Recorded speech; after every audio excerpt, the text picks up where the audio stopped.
જો મસ્ત ની કટલેસ બની ગઈ છે, એટલી તળવાનું બાકી છે, એટલી તળાઈ ગઈ છે ને એટલી તળાઈ છે હજી.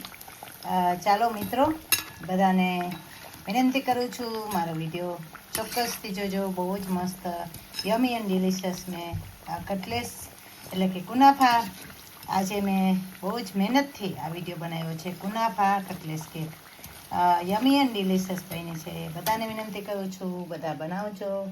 રામાદાન સ્પેશિયલ બધાને રામાદાનની હાર્દિક શુભકામના ને ખૂબ તમારા જીવનમાં સુખ શાંતિ અને સમૃદ્ધિ લઈને આવે એવી પ્રાર્થના કરી છે ભગવાન સ્વામિનારાયણ ગુરુપ્રમસા મહારાજને મનસા મહારાજના ચરણોમાં.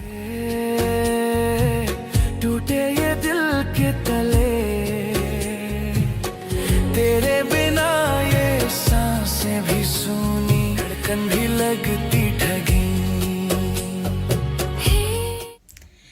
ચાલો પરમ મિત્રો, હલો મારા પરમ મિત્રો, આજે મસ્ત રેસીપી તમને બધાને શેર કરીએ છીએ.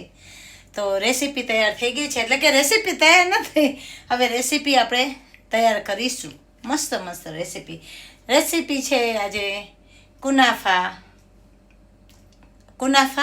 શું આજની રેસીપી છે કુનાફા કટલેસ. ચાલો બધા કુનાફા કટલેસની રેસીપી તમને બધાને શેર કરું છું, તો બધા જોડાઈ જજો. બહુ મસ્તનો વિડીયો આવવાનો છે, બનાવજો બધા. ચાલો ઠાકોરજીના દર્શન કરી લ્યો. ભગવાન કેમ છે દયાળુ? મજામાં છો? ચાલો પરમ મિત્રો, હવે આપણે બનાવશું કુનાફા કટલેસ. તેના માટે જોઈએ છે 1/2 કપ અડદની દાળ, 1/3 કપ આપણે જોઈએ છે મગની દાળ. એને પલાળી લેવાની, 4 થી 5 કલાક પલાળી લેવાની. 3 કલાક પલાળો તો પણ સરસ પલળી જાય ને પછી એને ધોઈ લેવાની છે. ને પછી મેં આવી રીતે બધો જ મસાલો તૈયાર કરી લીધો હતો. દાળને ફાઈને ત્યાં પલળી ગઈ હતી એટલે દાળને ફાઈને ત્યાં ધોઈ ને આવી રીતે બધો મસાલો તૈયાર કરી લીધો છે. તમે જોઈ શકો છો. કુનાફા કટલેસ માટે જો સેવ પણ છે, આપણી જે ઝીણી સેવ આવે છે ને એ લેવાની, બહુ મસ્ત આવે છે. ને એને મેં જો સાઈડમાં મૂકી દીધી હતી. ને પછી દાળને ફાઈને ત્યાં ધોઈને આવી રીતે મેં ડ્રાય કરી લીધી હતી, એટલે પાણી કાઢી નાખવાનું.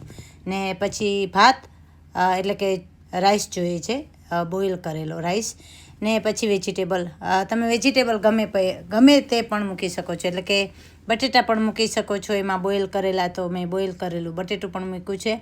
ને વેજીટેબલ છે સ્વીટ કોર્ન, બટેટા ને શું કહેવાય વટાણા.